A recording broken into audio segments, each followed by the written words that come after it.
جیسے میرے دل میں ایک آندھی سی اٹھتی ہو جو مجھے سکون نہیں لینے دیتی۔ عمران کی خاموشی مجھے ہمیشہ سے چبھتی تھی۔ میں چاہتی تھی وہ ایک بار میری باتوں پر غصہ کریں، کچھ بولیں، مجھے روکیں، میرے سامنے کھڑے ہوں، لیکن وہ تو بس سن کر چپ ہو جاتے تھے، جیسے میرے ہر لفظ کے پیچھے کوئی سچائی ہو، کوئی مجبوری ہو۔ اس دن کے بعد گھر میں عجیب سی خاموشی چھا گئی تھی۔ عمران نے مجھ سے زیادہ بات نہیں کی، وہ فون پر بھی کم گفتگو کرتے تھے۔ میں جانتی تھی انہوں نے چپکے سے مدد کر دی ہوگی، وہ کبھی اپنے بہن بھائیوں کو انکار نہیں کر سکتے تھے، اور مجھے اپنے دل کی آگ میں جلنا تھا۔ شاید میں خود سے، اپنی قسمت سے اور اس زندگی سے ناراض تھی جس نے مجھے بس ایک نافرمان بیوی اور چڑچڑی ماں اور ایک ناکام عورت بنا دیا تھا۔ اس واقعے کو کچھ دن بیت چکے تھے، مگر میرے دل میں وہی کڑواہٹ باقی تھی۔ میں جانتی تھی عمران نے میری تمام باتوں کے باوجود اپنی بہن کو پیسے بھیج دیے ہوں گے۔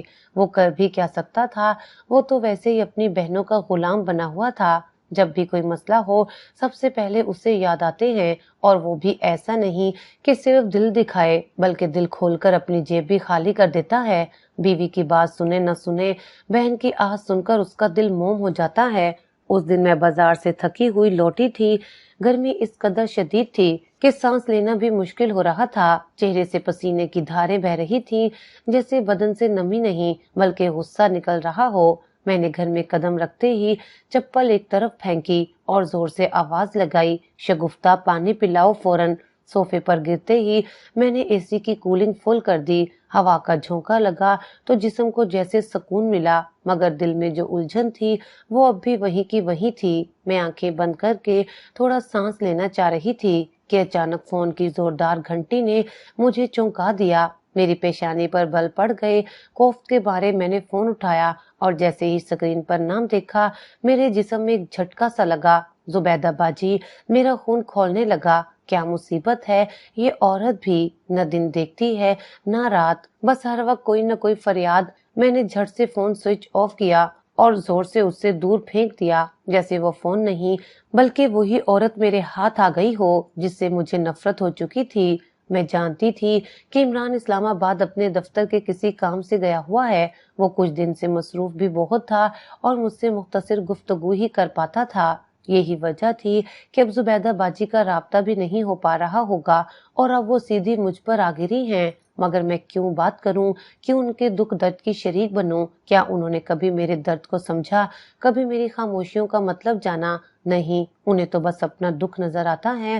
شگفتہ پانی لے آئی تھی۔ میں نے غصے کو دباتے ہوئے ایک لمبا گھونٹ لیا اور پھر اسے کہا، میرے کندھے دباؤ، سر میں بھی درد ہو رہا ہے۔ وہ خاموشی سے میرے پیچھے بیٹھ کر دبانے لگی۔ اس کے ہاتھوں کی ہلکی ہلکی حرکت نے وقتی طور پر میری تھکن کم کر دی تھی، لیکن میرے دل میں جو آگ بھڑک رہی تھی وہ نہ بجھ سکی۔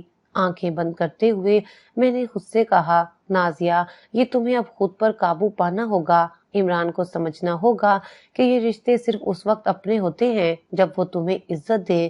میرے اندر کی عورت جو ہمیشہ دوسروں کو خوش کرنے کے لیے اپنی خواہشوں کو دباتی رہی ہے، آج پھر سے بول اٹھی تھی۔ زبیدہ باجی کی ایک ایک بات، ان کا انداز، ان کا لہجہ، سب میرے ذہن میں گونجنے لگا۔ وہ ہمیشہ مظلوم بن کر عمران کی ہمدردی حاصل کرتی تھیں، اور عمران وہ تو جیسے ان کے ہر لفظ کو سچ مان لیتے تھے۔ میں نے شگفتہ کو ہلکا سا جھٹکا دے کر روکا اور کہا، بس اب چلی جاؤ، مجھے اکیلا چھوڑ دو۔ وہ خاموشی سے کمرے سے نکل گئی اور میں تنہائی میں اپنی سوچوں کے ساتھ رہ گئی۔ دیوار پر لگی گھڑی کی ٹک ٹک مجھے مزید بے چین کر رہی تھی۔ ایسا لگتا تھا جیسے وقت میرے زخموں پر نمک چھڑک رہا ہو۔ میں نے سوچا شاید عمران کے دل میں میرے لیے کبھی وہ جگہ ہی نہیں تھی جو ایک بیوی کے لیے ہونی چاہیے۔ کاش وہ ایک بار میری تکلیف کو بھی اتنی ہی سنجیدگی سے لے لیتے جتنی وہ اپنی بہن کے آنسوؤں کو لیتے ہیں۔ کاش وہ میرے اندر کی لڑائی کو بھی سمجھتے، میری خاموش چیخوں کو بھی سنتے۔ دل چاہ کے عمران کو فون کر کے سب کچھ کہہ دوں، اپنا دل کھول کر رکھ دوں، لیکن پھر دل نے کہا، کیا فائدہ، وہ تو پھر وہی بات کرے گا، وہی صفائی دے گا اور آخر میں سب کچھ بھول جائے گا۔ اس وقت میری نظر فون پر پڑی، بند پڑا فون جو میری زندگی کی طرح خاموش تھا، بے جان تھا، مگر وہ آواز جو چند لمحے پہلے آئی تھی اب بھی میرے کانوں میں گونج رہی تھی۔ زبیدہ باجی کا نام، ان کا چہرہ، ان کی باتیں جیسے میرے ذہن پر ہتھوڑے مار رہی تھیں۔ دل ہی دل میں میں نے ایک بار پھر خود کو تسلی دی، تم ٹھیک کر رہی ہو نازیہ، ان سب نے تمہیں کبھی قبول نہیں کیا، تم کیوں ان کے لیے اپنی زندگی کی سکونیت قربان کرو؟ مگر جانے کیوں ایک دھیمی سی آواز میرے اندر سے آئی، کیا واقعی تم ٹھیک ہو یا تم صرف اپنی انا کی تسکین کر رہی ہو؟ میں نے فوراً اس آواز کو جھٹک دیا۔ یہ وقت نرم ہونے کا نہیں تھا، مجھے خود کو مضبوط رکھنا تھا، اپنے فیصلوں پر قائم رہنا تھا۔ کمرے میں مکمل خاموشی چھائی ہوئی تھی، مگر میرے دل کے اندر شور برپا تھا، ایک ایسا شور جو مجھے یہ سوچنے پر مجبور کر رہا تھا کہ یہ زندگی آخر مجھے کیا دے رہی ہے؟ عزت، سکون، محبت، یا پھر صرف لڑائیاں، تلخیاں اور رنجشیں؟ میرے آس پاس سب کچھ تھا، آسائشیں، آرام، خدمتگار، مگر دل کے اندر جو خلا تھا وہ کسی چیز سے نہیں بھر رہا تھا۔ میں جانتی تھی یہ صرف شروعات ہیں، زبیدہ باجی کا فون آج بند کر دیا ہے، کل کوئی اور مصیبت دروازے پر آ کھڑی ہوگی، لیکن میں تیار تھی، دل کو پتھر بنا چکی تھی، اب کوئی نرمی باقی نہیں رہی تھی۔ میں نازیہ تھی، وہ عورت جو کبھی محبت چاہتی تھی پر اب صرف خاموشی اور بے نیازی کا لبادہ اوڑھے زندہ تھی۔ شام کی نیند سے جاگی تو جیسے پورے بدن میں تھکن کا پہاڑ ٹوٹا ہوا تھا، لیکن جیسے ہی آنکھیں کھولی اور بے خیالی میں فون اٹھایا، دل جیسے کسی انجانے خوف سے لرز اٹھا۔ میسیجز کی بھرمار، واٹس ایپ پر لاتعداد وائس نوٹس، کچھ عجیب سی بے چینی، کچھ ایسی گھبراہٹ جو بغیر کسی پیشگی خبر کے دل کو پکڑ لیتی ہے۔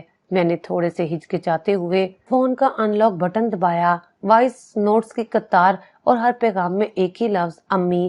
امی زبیدہ باجی نہیں رہی، میرے جیٹ کے بیٹے اور بیٹی نے بار بار میسج کیے تھے۔ ان کے الفاظ میں گھبراہٹ تھی، دکھ تھا اور ایک ایسی بے بسی جو مجھے اندر سے ہلا گئی۔ میری نند زبیدہ، وہ عورت جس کے وجود سے مجھے ہمیشہ چڑ رہی، آج وہ دنیا میں نہیں رہی تھی۔ صبح سویرے اس کا انتقال ہو چکا تھا اور میں جو ہر دن اس کی آواز سے خوف محسوس کرتی تھی، آج اس کی خاموشی نے میرے دل میں سناٹا بھر دیا تھا۔ دل جیسے سینے میں دھڑکنا بھول گیا تھا۔